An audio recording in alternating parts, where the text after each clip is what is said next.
Thank you. Jonathan Tannenwald of the Philadelphia Inquirer. Caitlin, I'm sure the moment stings quite a bit, but Dawn Staley just gave you some really, really strong and sincere praise on the podium, on the TV broadcast for all you've done and all she believes that you're about to do in the years to come, and I wonder what that means to hear from her.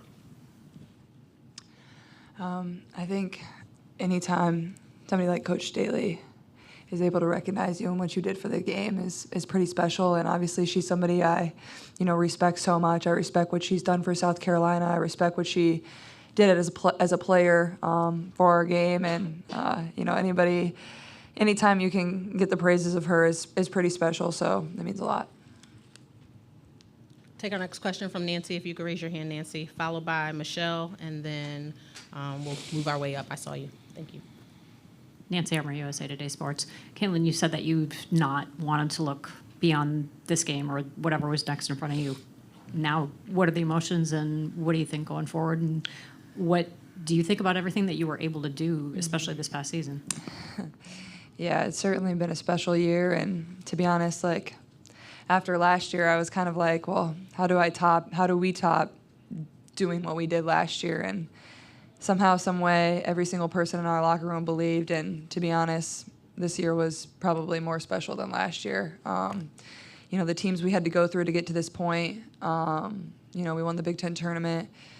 We lost 2 players that were 3-year starters for our program. And to be back in this position and come out here and battle, South Carolina is just so good. There's only so much you can do. Cardoso has 17 rebounds. They have 51 as a team. We have 29. Hard to win a basketball game like that. You basically got to shoot perfect at that point. And, I'm just proud of our group. We never backed down, and, we gave it everything we got. I think for me is just the emotions will probably hit me over the next couple days, and I don't have much time to, sit around and sulk and be upset, and I don't think that's what I'm about either, yeah, I'm sad we lost this game, but I'm also so proud of myself. I'm so proud of my teammates. I'm so proud of this program. There's a lot to be proud of, but, there's going to be tears. It is sad that this is all over, and this is the last time I'm going to put on an Iowa jersey, so I think just reflecting back and, soaking in everything that I was able to do, because basically anybody other than me and Coach Bluter never thought this was possible. Michelle, if you could raise your hand, they can get the microphone to you. Michelle Smith, the next. For Caitlin, have you allowed yourself to be excited about what's next, or have you been too focused on finishing your career here? I've been 110% focused on finishing my career here. That's been my full focus. That's been my driving force, and I think that's what's allowed me to play such great basketball through the month of March and April and, the end of our season, but really all year long. It was never, the decision of whether I was going pro or whether I was staying at Iowa never was something that, I stressed on too much. I knew it was something that would become clear to me over time, but I think for me is I know what's next is soon, but at the same time, I'm not blind to the fact that I need to enjoy this. I need to soak this in and enjoy these last few moments with my teammates, because these are some of my best friends. They'll be my best friends for the rest of my life, and that's what matters to me the most. We're going to stay to our right. If you can raise your hand so the student athletes can see you. Sorry. All right, Michael Robertson, hoopfeed.com. So, Caitlin, you've done a lot for the Big Ten. The Big Ten gets maligned a lot, but you guys did a lot for the Big Ten. I'm sure you're disappointed, but will you have a chance to look at the impact you've made, where the ratings are through the roof, and most of it's because of you, and then, of course, the Iowa team, once again, being in this position 2 years in a row. So what will you look back at this time frame, despite the not winning the championship? Yeah, I think the biggest thing is, it's really hard to win these things. I think I probably know that better than most people by now, and to be so close twice, it definitely hurts, but at the same time, we were right there. We battled. We took down some really great teams to get back to this point, and it's something that's really hard to do. And, I think when I think about women's basketball going forward, obviously it's just going to continue to grow, whether it's at the WNBA level, whether it's at the college level. Everybody sees it. Everybody knows. Everybody sees the viewership numbers. When you're given an opportunity, women's sports just kind of thrives. And I think that's been the coolest part for me on this journey is just, we start our season playing in front of 55,000 people in Kinnick Stadium, and now we're ending it probably playing in front of 15 million people or more on TV. It just continues to get better and better and better, and that's never going to stop. When you continue to give them the platform, like things like this are just going to continue to happen. I'm going to stay to our right. Hi, Caitlin. Caroline Fitzgerald from Goals right Sorry. here. Hi. What you and your team have accomplished in Iowa has made the whole world look at women's sports and women's basketball. How do you think all of women's sports can capitalize on this momentum right now?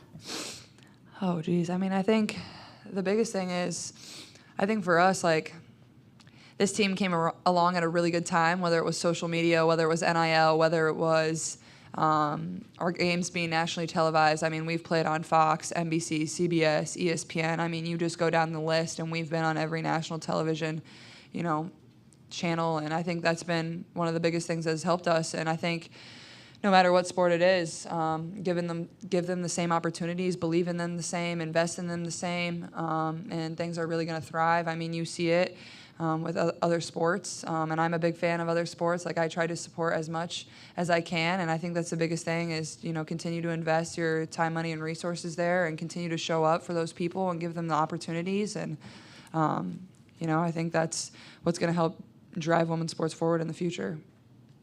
We're going to go Scott to the back row and then back to Jim. So, Scott, if you could raise your hand, we can get the microphone to you. Nope, Scott's in front of you. Sorry. Thank you.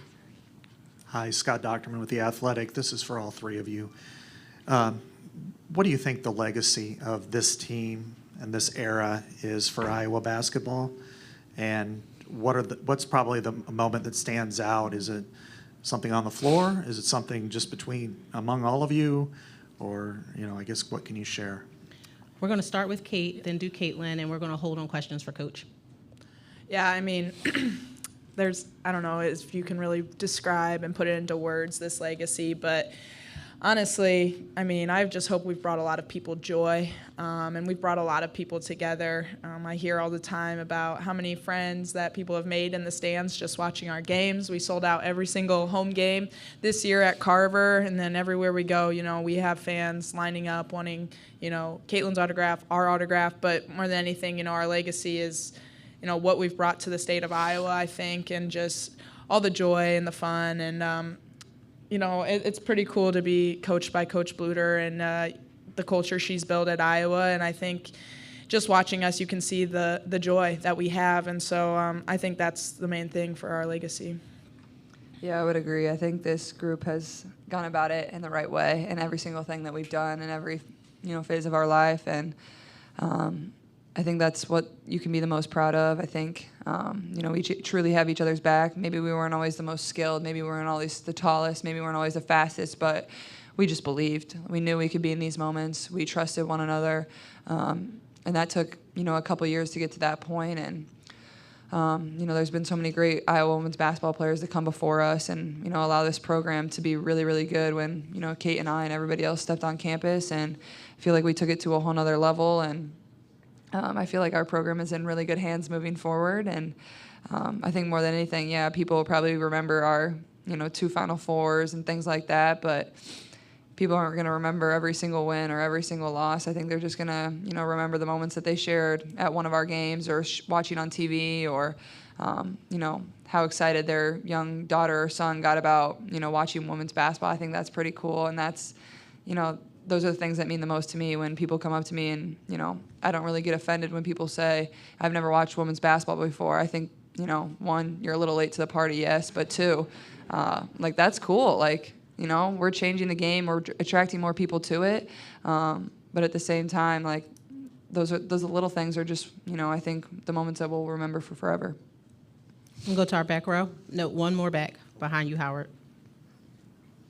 Kenny Rhoda, WHBC Radio. Caitlin, this was a game of runs. Your guys' start was amazing, right? But right before the half, they hit you with a 5-0, and then they start with a 6-0 in the third quarter. Is that where the game kind of changed hands and they took control? Yeah, I think they're a really good team. So, we knew they were going to go on runs. And by no means did, when we started off as hot as we did we think we were going to be able to hold that lead. That's just what good teams do. And I think, if I'm not mistaken, there's some crazy statistic where South Carolina just outscores everybody in the second half by a bunch of points every single game. And to me, I'm just proud of our resiliency. You know, we go into the fourth quarter, I think we cut it to 5, and we just weren't able to come up with a few stops and come up with a few baskets. And that just speaks to our team. Like, that's the story it's been all year long. My whole entire career is like, we never give up. Like, we just keep fighting. And yeah, I mean, their runs were kind of daggers, and especially when they're making pull-up jump shots. You know, that's what we're going to give up. And, you know, sometimes you live with that, and you're going to live with them out-rebounding you. You know, there's only so much you can do for somebody who's 6'7". Hannah was trying her best to box her out, and she's a really good player, going to be a really great pro. So, yeah. Going to stay to our right, Jim. Thank you. Jim Trotter, the Athletic Ladies. I want to ask a variation on questions that have been asked. Just, we've talked about this being a transformative year in terms of women's college basketball. And I just wondered, for the two of you personally, what does it mean to be a part of that, to have your name associated with that? We're going to Yeah, start with Kate. Oh, go ahead. Yeah, I mean, I don't think I can fully grasp the whole entire concept of being a part of that right now. I think once I'm, you know, older and I can reflect back on this time, I think, you know, I'll appreciate it way more. But I mean, just like we've said before, like seeing, you know, little girls and little boys look up to us, want our autograph, enjoy watching women's basketball, that is just something so cool and so special. And you know, I idolized Iowa women's basketball, but it wasn't like it is now. And it is just super cool to be a part of that, you know, and I think forever will be known, like I said, our legacy as the team that's really kind of changed women's basketball in a sense. I mean, there's other teams too, but it's just really cool to be associated with that, and I feel super grateful.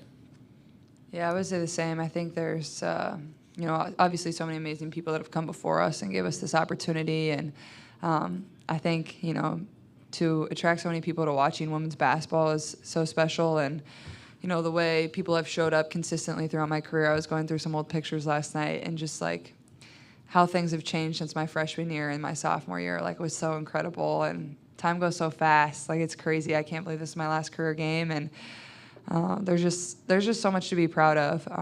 I think people didn't love us for our wins. I think they loved us for the way we carried ourselves every single day, for the way we played for one another, the joy we played with, the passion we played with, the competitive spirit we had, the way we high-fived and celebrated our teammates' success. Like, that's the reasons people love turning on Iowa women's basketball. We'll take our last question from Lily up at the front. Lily? Hi, I'm DJ Lily Jade from 95.9 FM. And you've had an incredible journey to this point, especially with the historical viewership. What would you say to kids striving to be you right now? We'll start with Caitlin. I would say, I think the biggest thing is, you know, this is what I kind of set up my entire career, is like, nobody really believed other than myself. I think confidence, I think as a young girl, like, just have confidence, a young boy, have confidence in yourself and confidence in whatever you want to be. And I think that was the thing my parents instilled in me from a young age, is like, they never told me no. They told me no a lot about other things, but not in what I wanted to do, and what I wanted to be, and, you know, the goals I wanted to chase after. And I would say that's the biggest thing is, you know, you can say it, you got to work for it, you got to earn it. You don't ever want anything to be given to you. And I think that's what I'm most proud of throughout my career, is like, I've worked really hard to be in this moment, and that's where my confidence comes from. And I think that's the biggest piece of advice I'd give to the younger generation. Yeah, very well said. But I mean, I used to sleep with the Iowa women's basketball poster on my ceiling. So, you know, to be in this position and to play for Coach Bluter and to make it to back-to-back national championships, I mean, I just feel super grateful. It's because I worked really hard and I dreamed big. And, you know, I'm not some All-American 5-star recruit out of high school, you know, like I never was. And, you know, people believed in me. I believed in myself, and here I am. So if I can do it, so can you.